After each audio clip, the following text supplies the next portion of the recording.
Bagyong international name na Dolphin, isa ng Category 4 Super Typhoon. Samantala, bagong invest low pressure area na mataan naman sa silangan ng Visayas sa labas ng Philippine Area of Responsibility. At tropical wave nagdudulot ngayon ng maulang panahon dito sa buong Southern Luzon kasama ang Metro Manila hanggang extreme Northern Luzon.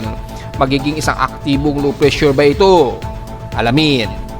Inaasahang maulan na panahon ngayon sa halos buong Northern Luzon kasama na ang buong Metro Manila at Southern Luzon dahil sa pagbaba ng atmospheric pressure ng isang tropical wave na namataan dito sa silangan ng bansa simula kahapon.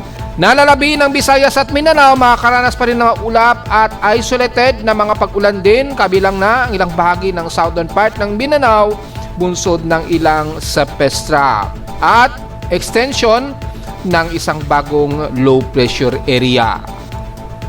At magandang araw po sa ating lahat.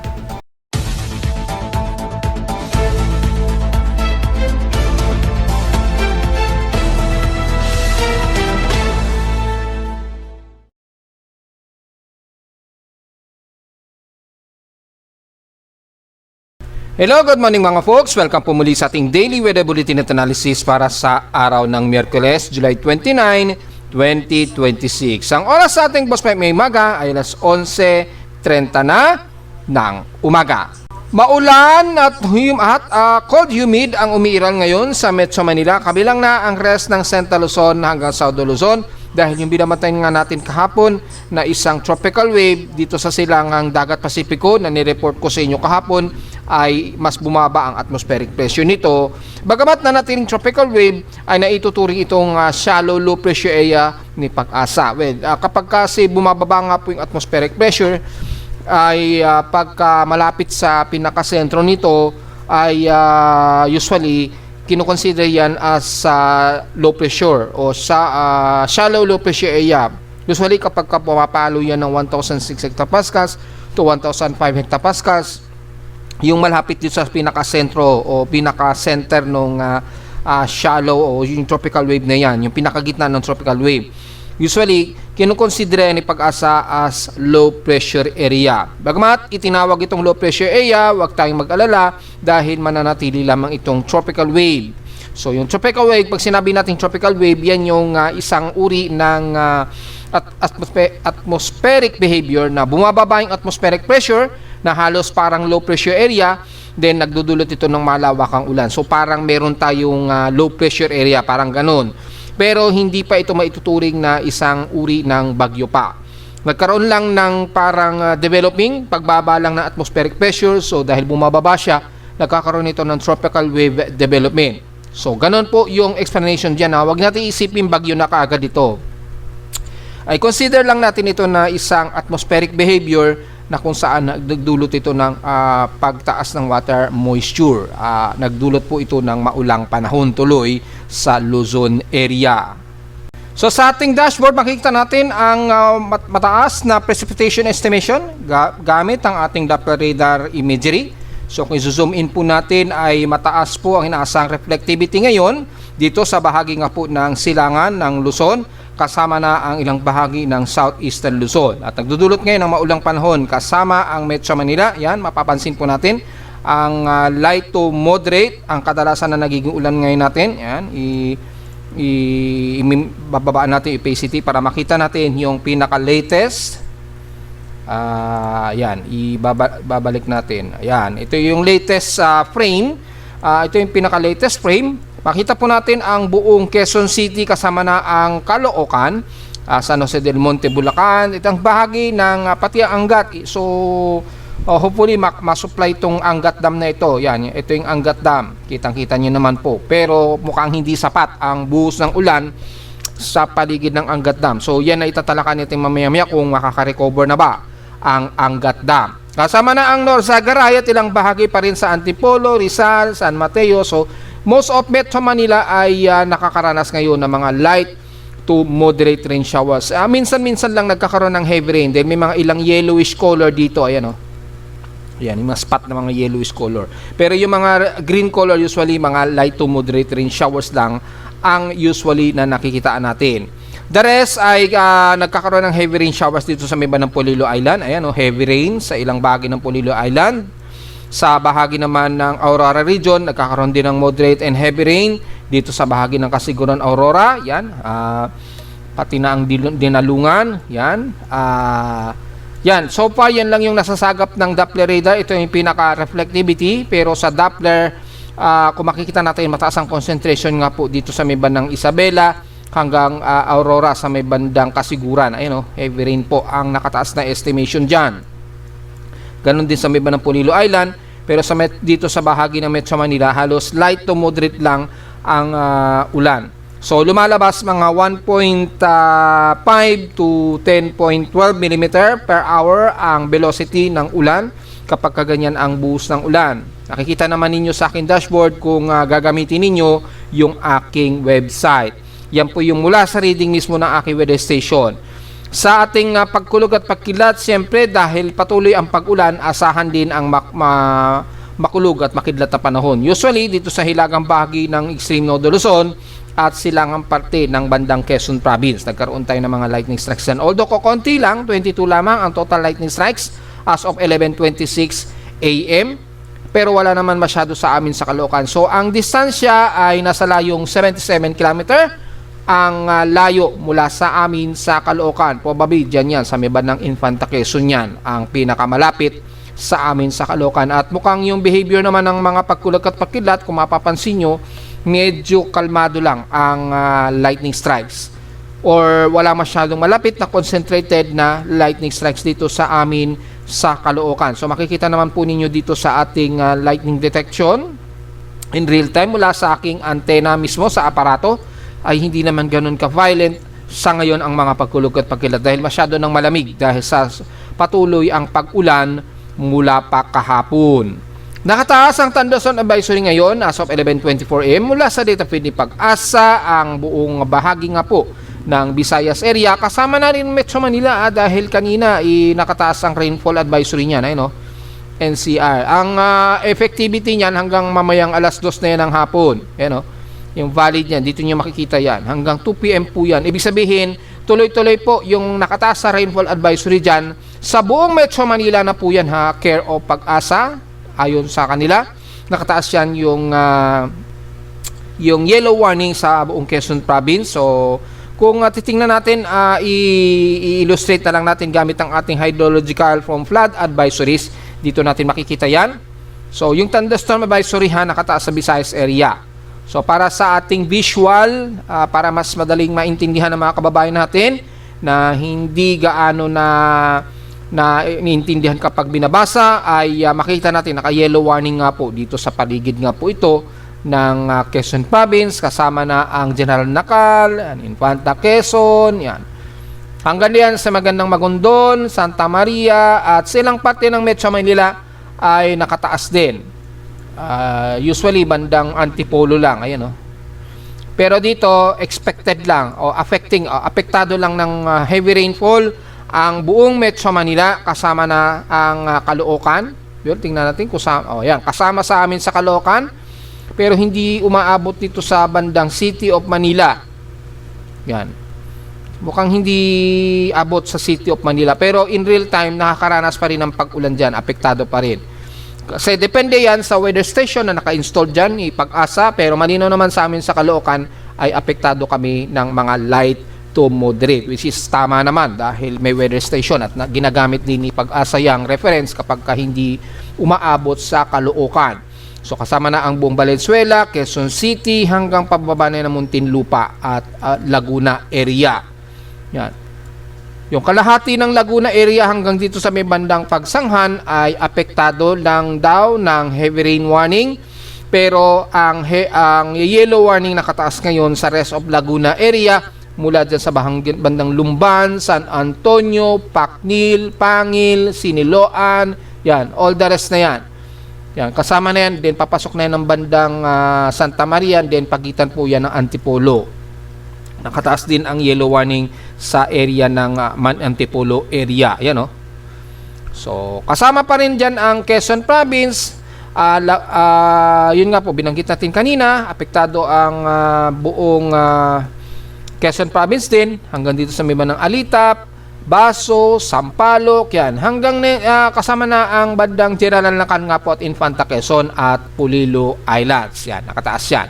And then yung expecting na maapektuhan ang rest of Northern Luzon sa Tarlac, Western Poso sa Zambales, Bataan o Olongapo, hanggang sa ilang parte naman ng San Jose or Palayan. Yan, expecting din na maapektuhan po ng mga heavy rain shower. Sa ngayon, ang Metro Manila ang nakataas sa apektado ng heavy rain potential. Yan, heavy rainfall nakataas po yan. Sa ngayon, ang concentrated dito nga po dyan sa may bandang Quezon Province at ilang parte ng Laguna area. So malinaw naman yan mga puksa, kitang-kita naman po. At sa thunderstorm nga po, as of ngayong umaga, nakataas po sa most of Visayas area, kasama na ang Palawan area. Yan, kung kiklik nyo yan, makita nyo apektado ng asahang localized thunderstorms at most of central at eastern Visayas. Yan.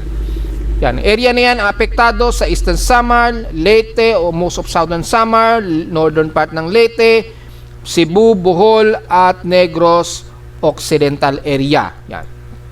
Nakataas din po dyan. So, ingat na lamang po sa mga pag-ulan, kung tuloy-tuloy yung mga pag-ulan sa inyo. Ingat na lamang po kung tuloy-tuloy yung downpour at posibleng flash floods. Bagamat madalas tayo makakaranas sa mga light to moderate, pero at least maging handa pa rin po tayo just in case, mga folks. So, sa ating current conditions, well, makita natin ay light rain tayo. Meron tayong overcast, may light rain at gloomy ang ating panahon.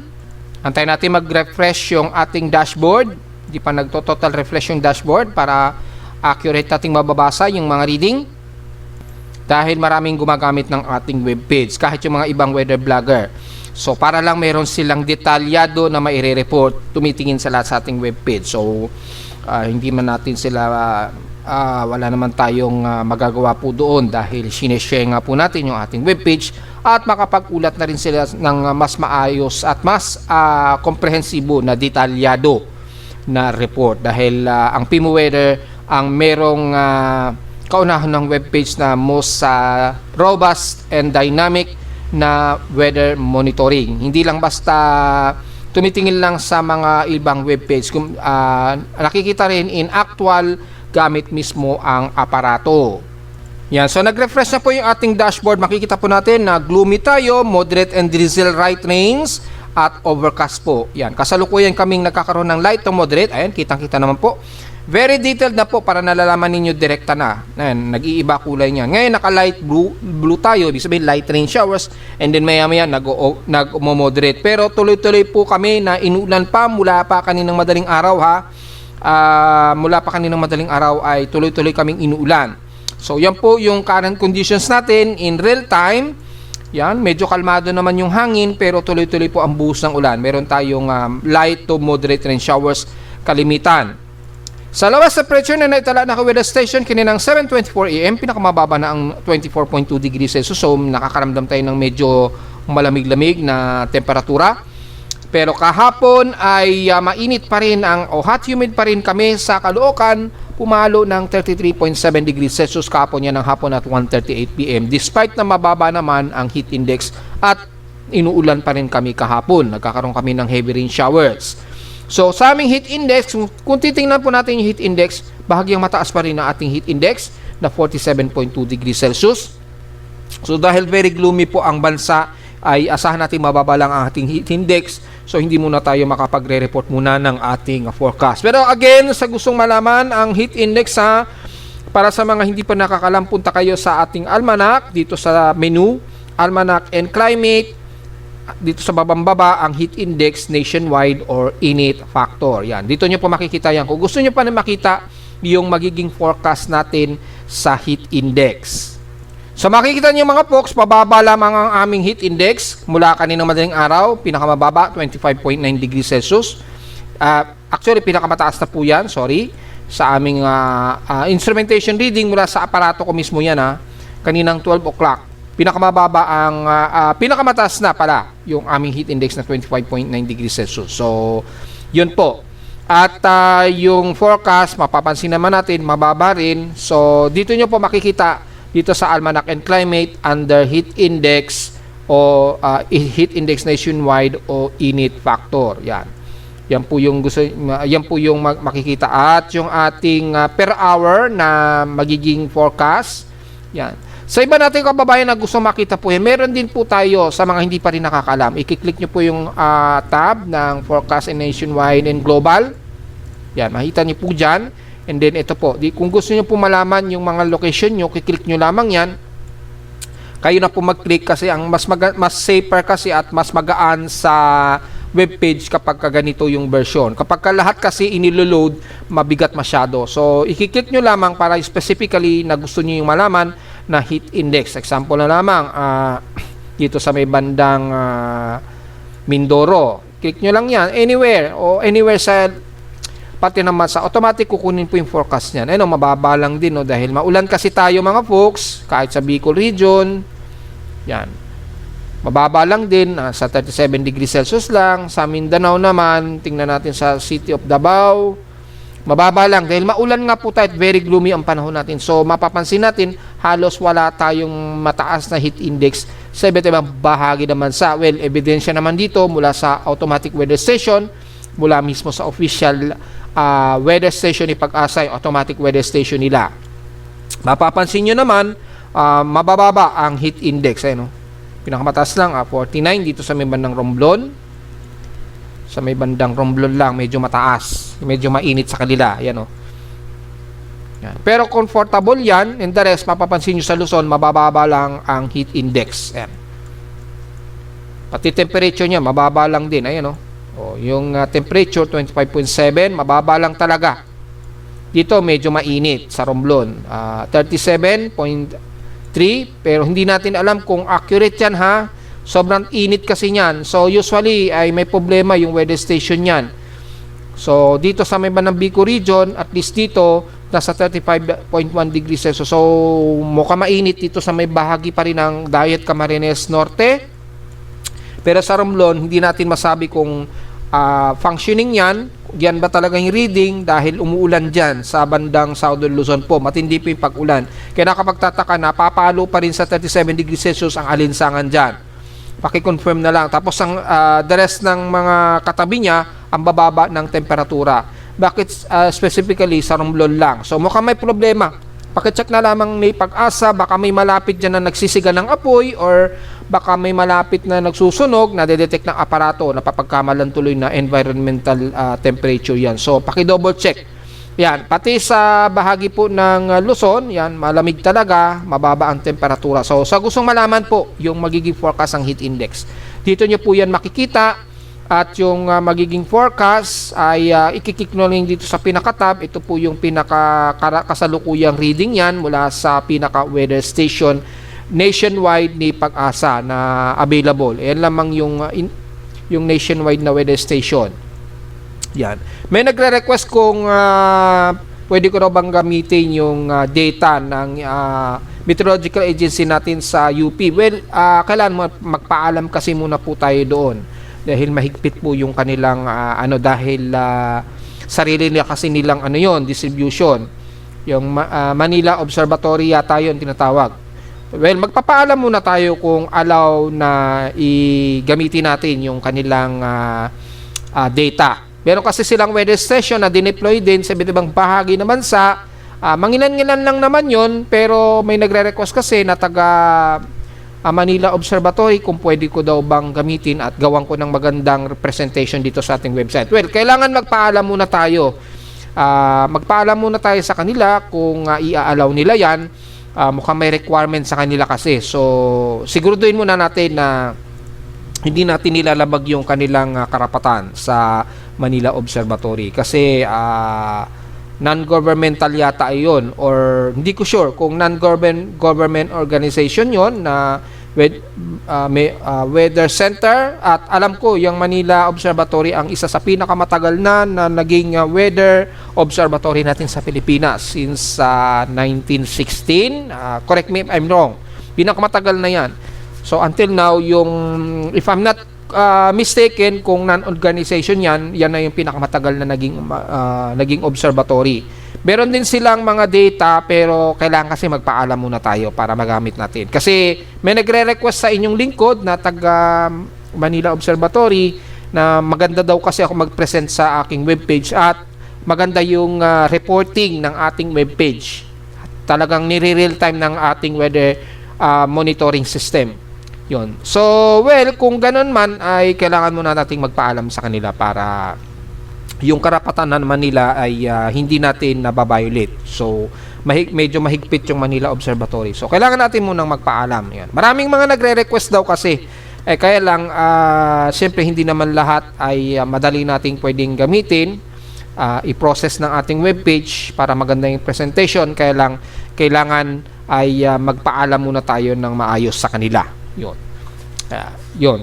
Hindi naman kagaya ni Pag-asa kasi ay pangmasa kasi yung kay Pag-asa na automatic pwede naman nating magamit yung mga data dahil yan ay pangmasa talaga na weather bureau natin. Siyempre karapatan ng buong mamamayan ng Pilipinas na gamitin ang mga data at impormasyon na nire-release ni Pag-asa dahil yan ay para naman talaga sa atin. Dahil galing naman yan sa mga buwis natin na binabayaran.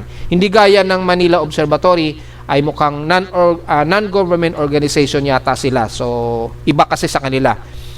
Kaya meron silang mga rights na kailangan magpaalam ka muna talaga bago gamitin yung kanilang facility or data distribution. Yan. So, yun naman po ang may papaliwanag ko dun sa nagre-request. Medyo antay-antay lang tayo, baka sakali makapagpaalam tayo at then magbigyan tayo ng go signal, then tsaka lang natin siguro gawan ng bagong program yan at i-attach natin dito. Kung sakali antay-antay lang tayo mga folks. So mula sa ating dashboard, makita natin yung pag-ulan o mula sa ating PH Extremes in past 24 hours naman, nangunguna pa rin ang tugigaraw muli sa may pinakamainit na temperatura 33.8 degrees Celsius. Well, comfortable yan na maituturing. Sa lowest temperature sa Baguio ay natiling nasa alos 17.8 degrees Celsius pa rin. Stationary o almost stationary ang lowest temperature sa Baguio. At ang inulan naman, pinakamaraming binuhos ng ulan ng Alabat na may 140 mm total rainfall. Sa amin sa Caloocan kahapon, nakatotal kami na 48.6 mm at ngayong araw ay kasalukuyang umuulan sa amin ay nasa 19.2 mm na po at patuloy pa rin itong nadadagdagan dahil meron pa rin kaming kasalukuyang light to moderate rain showers. Kitang-kita nyo naman sa ating dashboard. So sa ating PH Extremes, titingnan natin kung sino yung mga malakas ang binuhos ng ulan. Kung titingnan po natin dito is nangunguna po ang Alabat na may 133.2 mm at pumapangalawa ang Biracatanduanes na may 67 mm, sa Maasin ay 59 mm at Infanta Quezon ay nasa 58.1 mm.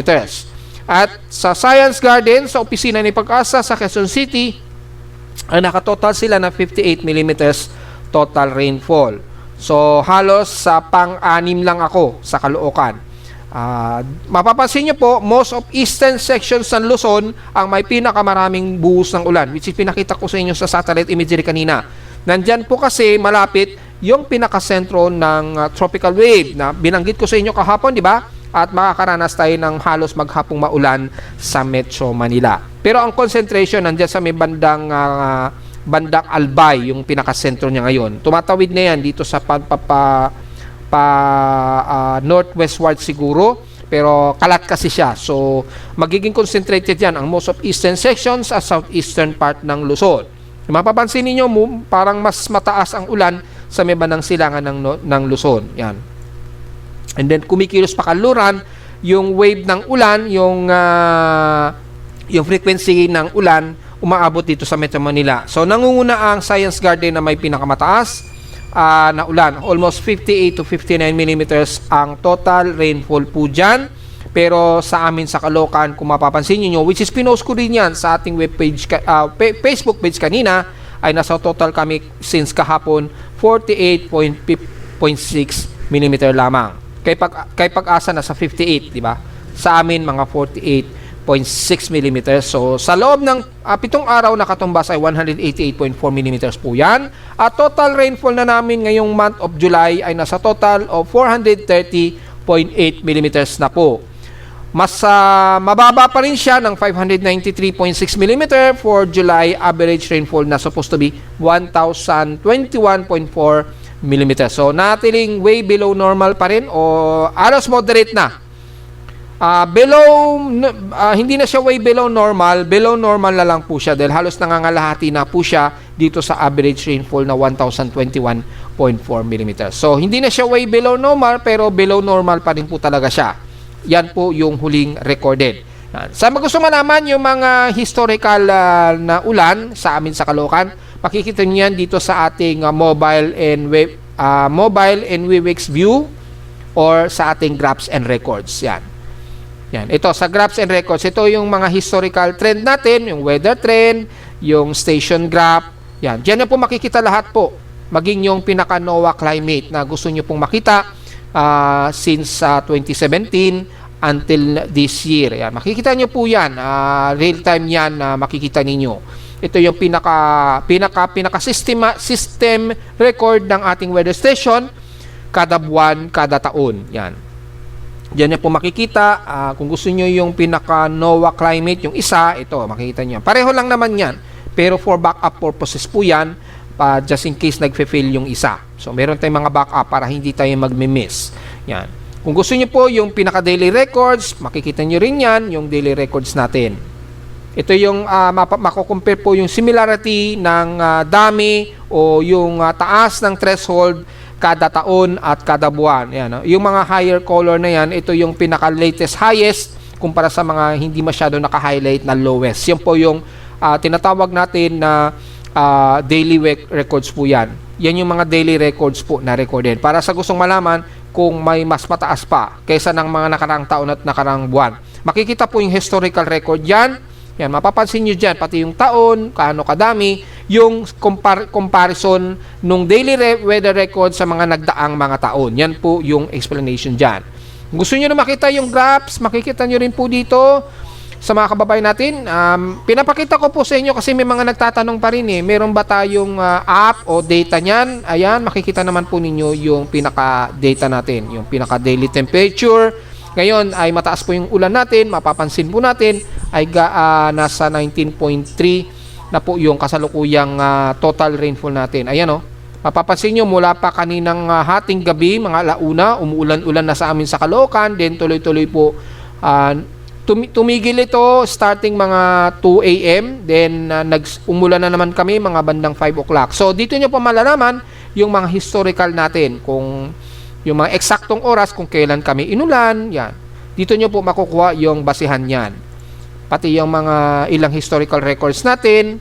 So sa mga kababayan natin na gusto malaman yung pinaka-historical records, may yearly records din tayo para meron tayong comparison.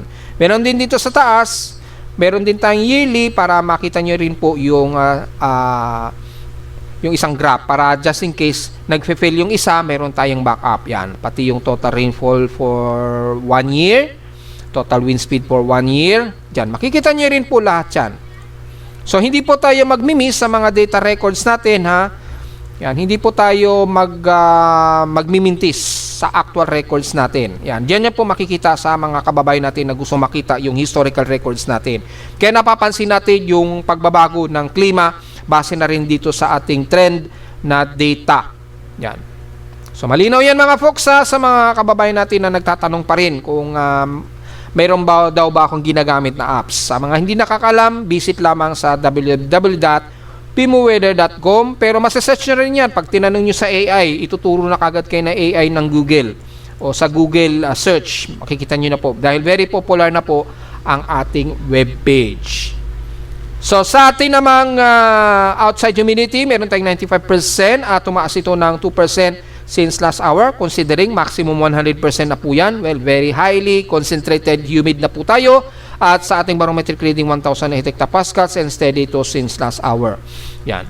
At natiling moderate ang ating air quality. So, magmas po tayo dahil nagkakaroon ng thermal trap o natatrap po yung ating air pollution. Hindi masyado nakakaangat dahil masyado tayong maulap ngayon at very dense ang ating paligid. So, mula pa kahapon yan hindi na magandang ating air quality mga folks. At within past 24 hours, pumapalo yan ng at least 63 index. or halos 17 to 24.9 micrograms per cubic. So mapapansin nyo po dito ay tumaas na po dahil masyadong dense nga po yung paligid natin. Yan. Ito po yung katumbas sa 7 days. Yan, mataas po. At okay na po yung ating hygro. Inayos na natin. So functional na po yung ating hygro and temperature sensor. So pwede nyo na po yan makita. Yan. Ito yung isa pa na hygrometer natin, hygro sensor natin na naka-attach sa air quality monitoring. Considering pang backup na rin to sa ating weather station na nakalagay sa amin sa labas sa labas namin. So meron tayong dalawang temperature and humidity reading para na rin magkaroon din tayo ng comparison na rin at backup na rin. So isang araw, di ba nakita ninyo sa hindi gumana, so naayos na natin, may pinalitan na tayo na bagong cabling. Nawawala na yung contact kasi yung contact ng cabling dun sa sensor nawawala, kaya napuputol tuloy yung sending ng data. Ngayon okay na po at functional na po yan. Yan, makikita nyo na po na fully functional na po yung ating hygro sensor at ang ating air quality. So medyo moderate po ang ating air quality, so wag mas mo tayo sa mga sensitibong mga baga. So mapapansin nyo na sa 20 mm na po yung ulan namin, pero pansin nyo po na natiling naglalaro lang sa light to moderate lang ng pag-ulan sa amin sa Caloocan. So mapapansin nyo mga light drizzle lang tayo, light rain lang tayo to moderate, pero tuloy-tuloy po yung ulan. Yun lamang ang kaibahan yan. So magpayong na lamang mga folks ha. So sa atin namang high tide and low tide status, well kasalukuyang high tide po tayo, well nabanggitan natin, more than 1 meters po ang taas ng alon. Although wala namang delikado na alon sa iba't ibang bahagi naman sa alalay na lamang po sa papalaot dahil medyo mababa ang visibility dahil maulan po tayo. Lalo na sa silangang bahagi ng bansa natin, kung may papalaot na kasalukuyang maulan, medyo delikado at inasa natin na medyo maalon pa rin dyan. Pumapalo pa rin ng halos 1 meter yan o at least 0.8 meters.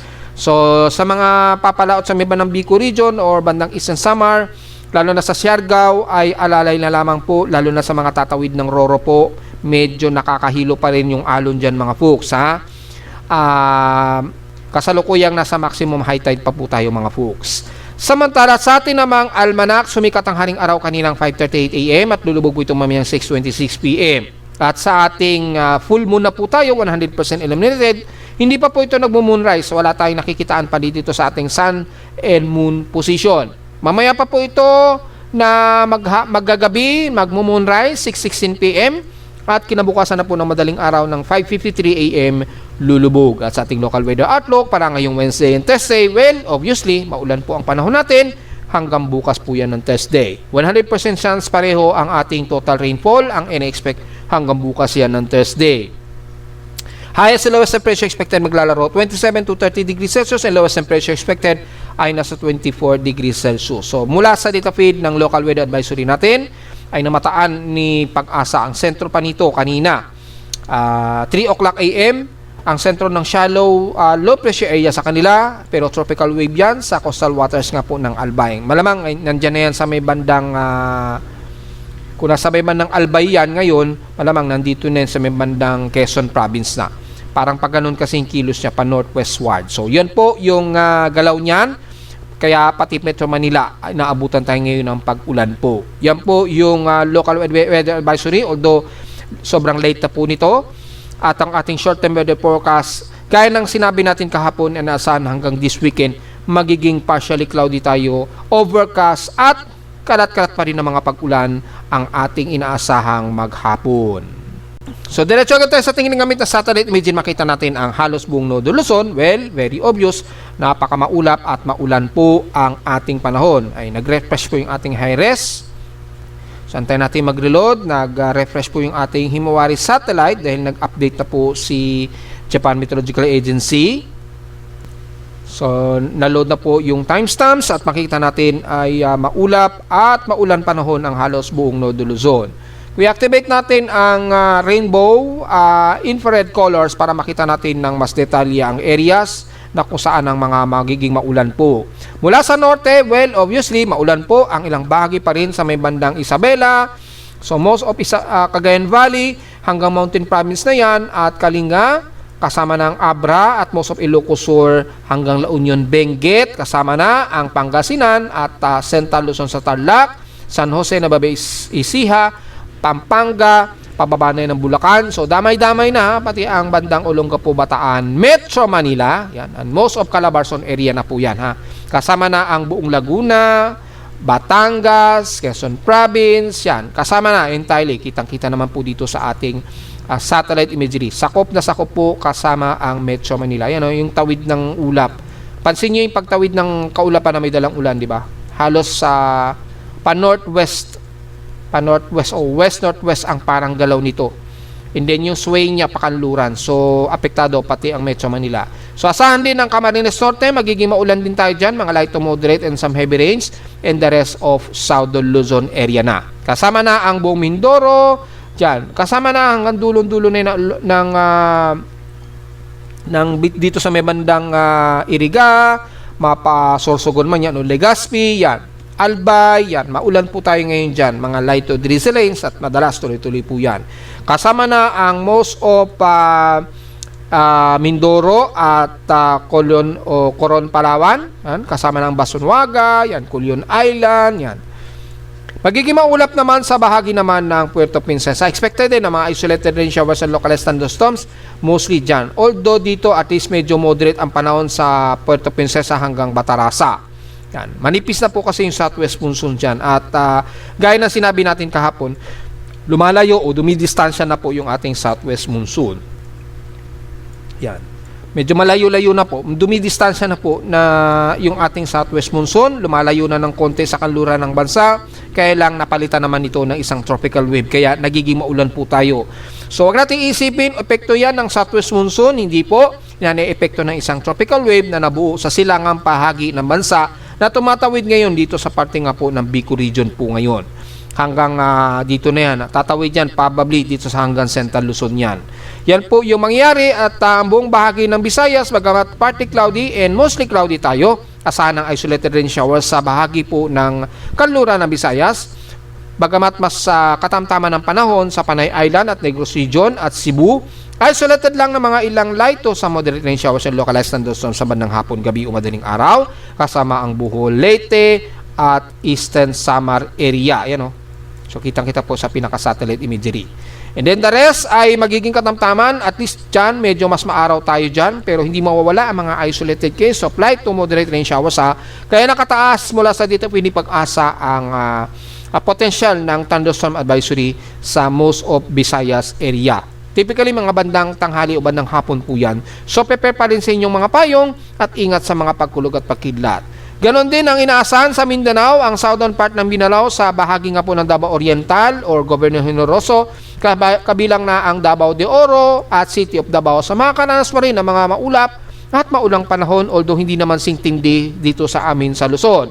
Katamtaman ang panahon sa most of entire ng Mindanao, pero partly tumusikaw di tayo at all times, kabilang na ang central ng Mindanao sa Bukidnon, Sorsogon area. So kasama na ang Sarangani dyan, Sultan Kudarat, o Maguindanao del Norte, Maguindanao del Sur, etc. Kasama na ang most of Lanao del Sur at Lanao del Norte. Magiging maulap din at isolated din ang pag-ulan sa most of Northern Mindanao mula Cagayan de Oro, Misamis Oriental, Camiguin Island man yan, o Surigao del Norte. So most of Caraga area kasama na Agusan del Sur at Surigao del Sur na magiging katamtaman ng panahon, pero isolated rain showers and local thunderstorms ang inaasahan pa rin natin. Sa Zamboanga Peninsula, bagamat katamtaman din pero mostly cloudy pa rin ang inaasahan natin sa maghapon at mga localized thunderstorms. Lalo na sa dulong bahagi ng Zamboanga City at isla ng Basilan at Hulusulupo. Pero generally, halos katamtaman ang panahon sa Mindanao at most of Visayas area. Makakaranas lang tayo ng mga ilang maulap na panahon sa halos maghapon at may mga isolated case of rain showers and localized thunderstorms. Ang mas concentration lang ng mga mas maulan na mga hapon sa amin dito sa Southern Luzon, kasama na ang Metro Manila at Northern Luzon area.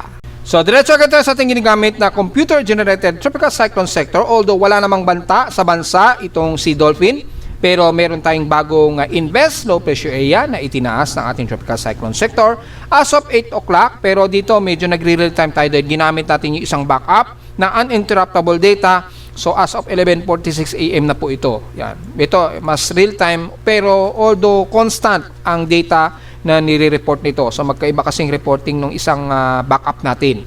na data. So as of 11:46 AM ay namataan ang sentro nitong C-94W. Disregard muna natin si Dolphin dahil hindi naman yan banta sa bansa sa ngayon. Yan, nasa bandang silangan ng Eastern Visayas. Yan, malapit sa gitna, estimated na sa 1,661 km east ng Northern Samar. Sa labas ito ng Philippine Area of Responsibility. Maximum sustained wind ito na 28 km per hour, 1 minute average po ito at bugsong maabot ng 36 km per hour. So starting point pa lamang po yan at maliit ang chance pa nito na maging isang ganap o aktibong bagyo sa ngayon. Hindi kagaya ni Dolphin ay nasa category 4 super typhoon na po ito na nasa maximum sustained wind of 222 km per hour malapit sa gitna at bugsong 289 km per hour. Napakalakas na bagyo po ito o tropical cyclone system. Napakalakas na tropical cyclone system which is binanggit ko sa inyo, di ba, nung isang araw. Ito yung magiging isang mas malakas talaga na bagyo na na-predict pa natin since nakaraang linggo after kay 93W kung natatandaan ninyo. Kung babalikan niyo po yung dating report natin. So, kumikilos pa rin ito pa west-northwestward sa bilis na 17 km an hour. So, yung 10-minute average yan na 196 km per hour under super typhoon pa rin yan at bugsong umaabot ng 255 km per hour. Napakadelikado at napakalakas na tropical cyclone system talaga nito. Buti na lamang hindi yan nagbabadya na magiging banta sa bansa. Samantalang itong si 94W Invest ay nagto-tropical wave pa rin ito kagaya dito sa bandang Luzon sa Metro Manila, nakasarkuluyan tayo ng inuulan, ay kagaya ni 94W ay nagto-tropical wave din ito. So hindi pa rin natin inaalis na posibleng mag-tropical depression yan, bagamat mag-maintain o posibleng mag-maintain ito as shallow trap. Pero at least handa-handa pa rin tayo dahil kumikilos ito pakanluran. At gaya na ating report nung nakarang araw, maaring lumapit ito sa bansa uli na magpapaulan sa eastern part ng Visayas at Mindanao area ha.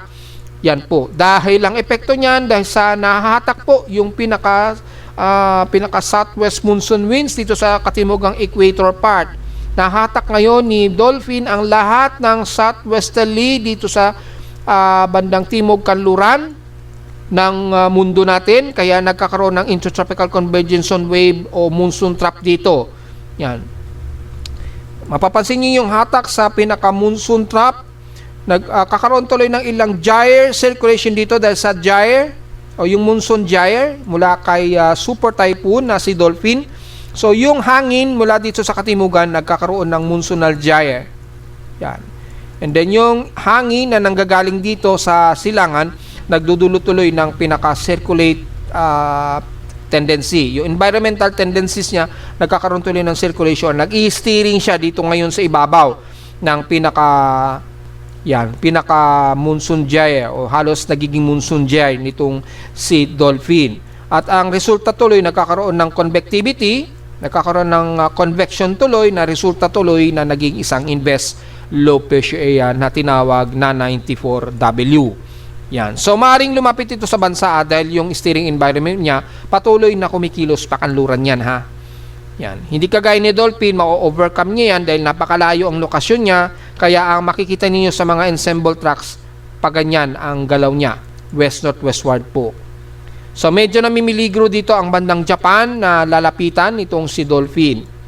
Samantalang si 94W ay magdadala pa rin ito ng malawakang ulan sa silangang bahagi ng bansa sa mga susunod na araw kung patuloy na kikilos ito pakanluran.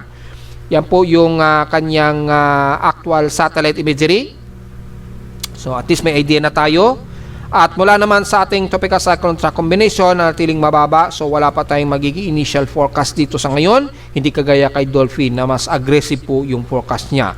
Yan. Ito po yung kilos niya at mapapansin niyo halos lumalapit sa pinakatip northeast ng ating bansa sa Philippine Area of Responsibility. So, gaya na ating sinasabi, noong isang araw, hindi natin inaalis ang posibilidad na maaari pa itong dumikit dito sa par natin.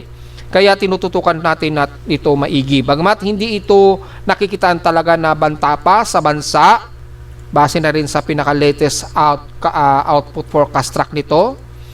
Ito yung forecast track ng Joint Typhoon Weather Center para kay Dolphin. Mapapansin nyo, halos dito lang siya babalandra sa may banang Southern Japan. Yan. So, walang nakikita na banta sa Pilipinas. maging kay DeepMind AI, ganun din ang pinapakita niya.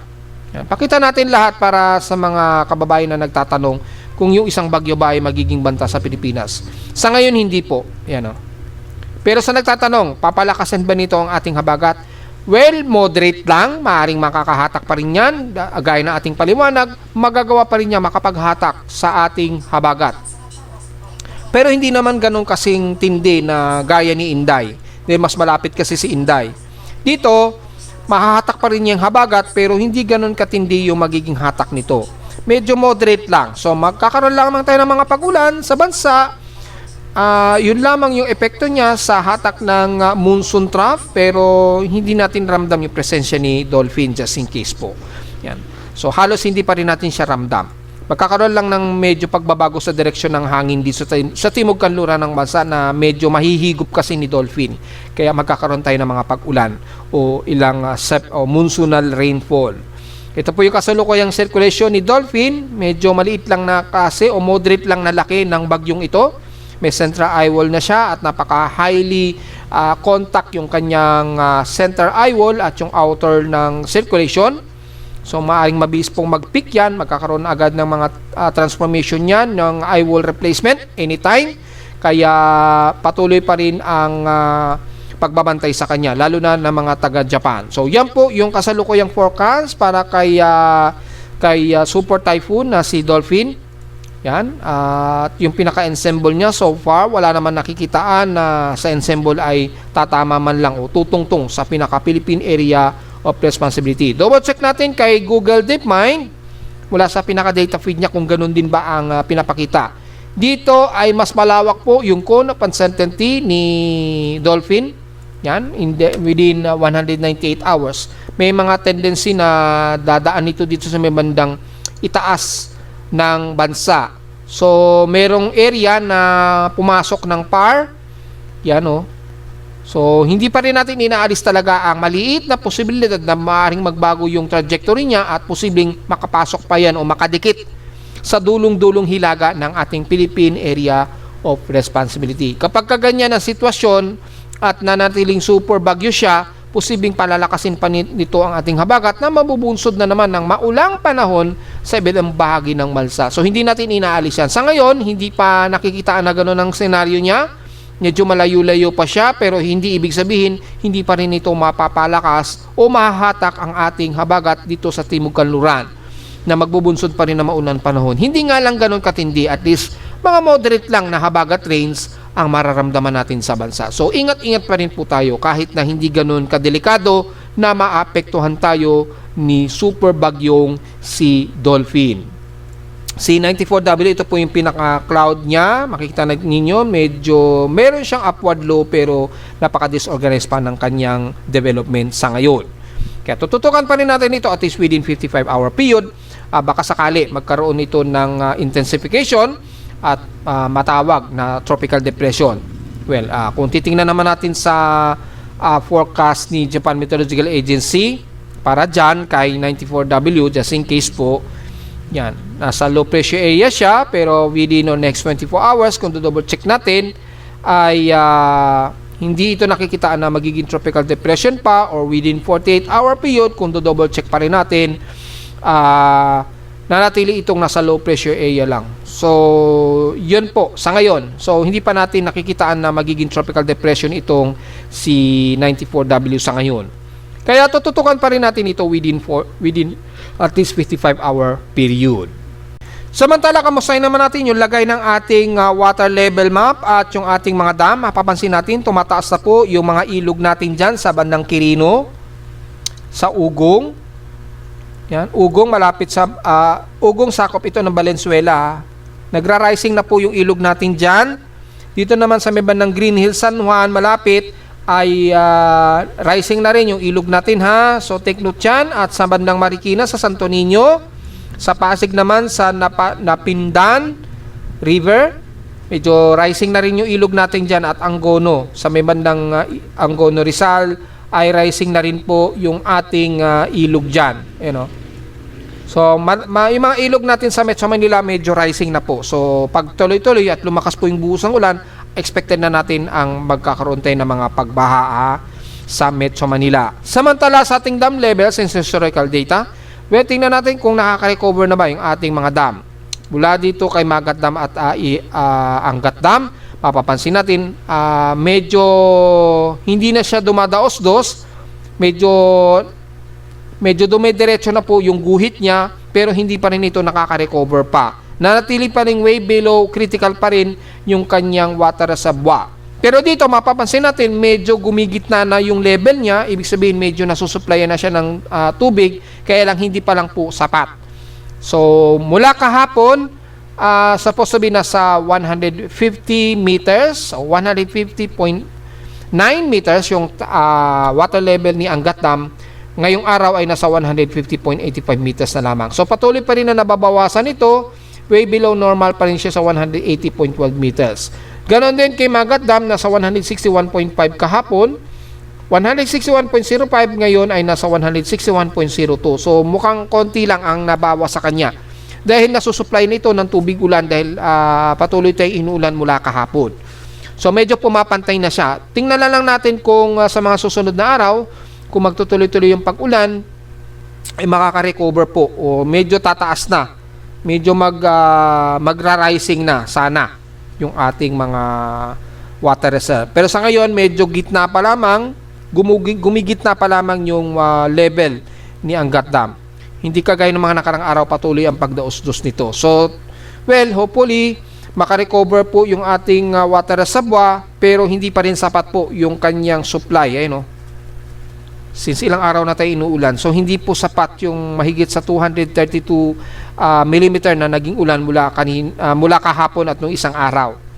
Kulang pa po talaga yung supply ng ulan sa mga dam natin kay Angat at Magat Dam. So medyo delikado pa rin at hindi pa rin maganda yan mga folks, since kung titingnan natin yung total niyan mula noong January, ay mapapansin naman natin mga folks ay patuloy po ang pagdaos-dos ng water reservoir. Ngayon lamang dahil umulan po nitong mga nakarang araw, medyo gumigitna lang yung guhit niya. Pero hindi pa rin sapat para abutin nito yung pinaka critical level mula kay Angat Dam na 180 meters at kay Magat Dam na 178 meters. Yan. Tingnan natin sa mga susunod na araw mga folks Yan. Malinaw naman po na medyo gumigitna pa lang siya pero hindi pa siya nakaka-recover. So hindi pa rin po sapat yung mga ulan nung nakarang araw. Sana magtuloy-tuloy po yan para makarecover po yung ating mga water reservoir. Samantala sa ulat lindol, well, mula kahapon na nagkaroon ng malakas na lindol sa Japan kahapon, at mula kaninang madaling araw at kasalukuyan, so far wala naman tayong malakas na lindol na nadedetect. Mga maliliit ang lindol lamang sa mga magnitude 3, mga magnitude 3, yan, may mga ilang magnitude 3 tayong nadedetect o magnitude 2 malapit sa amin sa Caloocan. So diretso agad tayo sa data feeding P-box mula kaninang madaling araw. May isang magnitude 4 na naitala. Yan, may isang magnitude 4 daw. Naitala nito kaninang umaga 8:39 AM dito sa bahagi pa rin ng Surigao del Norte, sa may northeast ng Burgos, Surigao del Norte. Magnitude 4.6 po ito na may epicentral depth of 13 kilometers. 8:39 AM po ito naganap. And so far, after nyan, wala namang sumunod sa kanya na malakas-lakas sa paglindol. Pero patuloy pa rin ang cluster earthquake ngayong araw sa paligid ng General Santos o sa Davao Occidental, yan, o Sarangani. Nasa 12 po ang earthquake count dyan, so patuloy pa rin na nadadagdagan ng mga pagyayinig dyan sa paligid ng Sarangani. Ingat pa rin po mga folks. Sa Luzon, meron na mga at least dalawa at isa dito sa iba ng Zambales. May isang lindol di dyan. Although mahina lang ito, magnitude 1.6. Yan.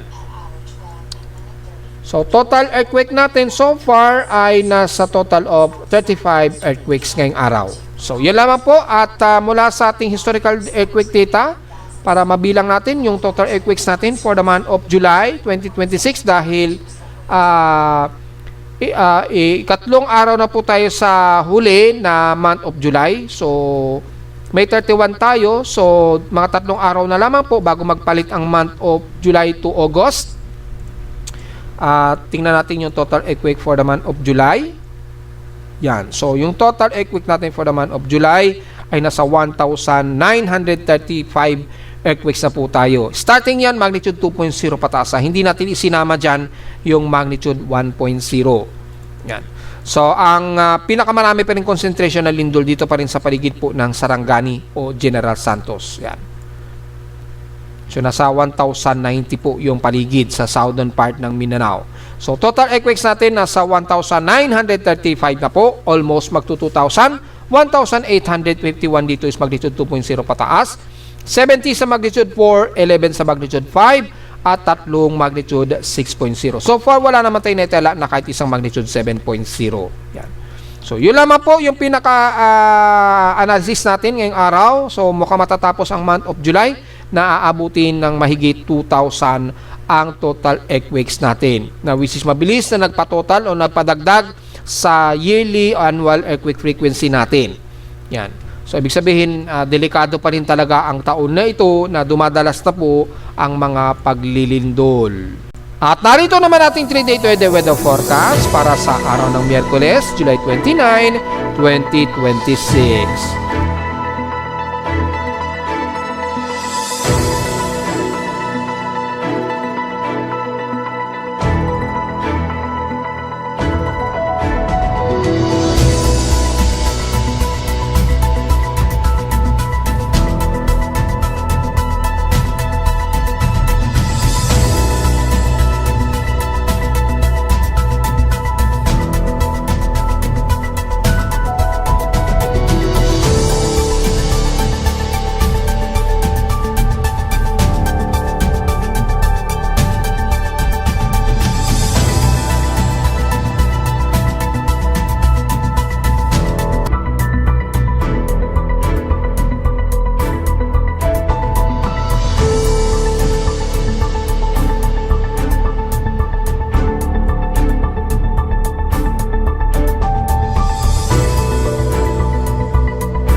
At hanggang dito na lang po ating daily weather bulletin at analysis para sa araw ng Miyerkules, July 29, 2026. Huwag pong kalilimutan na mag-like, share, subscribe po sa ating YouTube channel at visit lamang anytime sa ating website na www.pimoweather.com para sa babang detalye. Kung gusto malaman na hindi natin isama ngayong tanghali na, actually hapon na, sa ating report, asahan natin na mahalos maghapon magiging maulan tayo sa Metro Manila dahil nandito ngayon ang presensya ng tropical wave na nagdadala ngayon ng mababang atmospheric at maulang panahon sa Metro Manila. At visit lamang sa ating website sa gusto malaman pa rin pinaka-dynamic events mula sa reading na ating aparato sa Caloocan at sa data feeds mula sa iba't ibang weather agencies.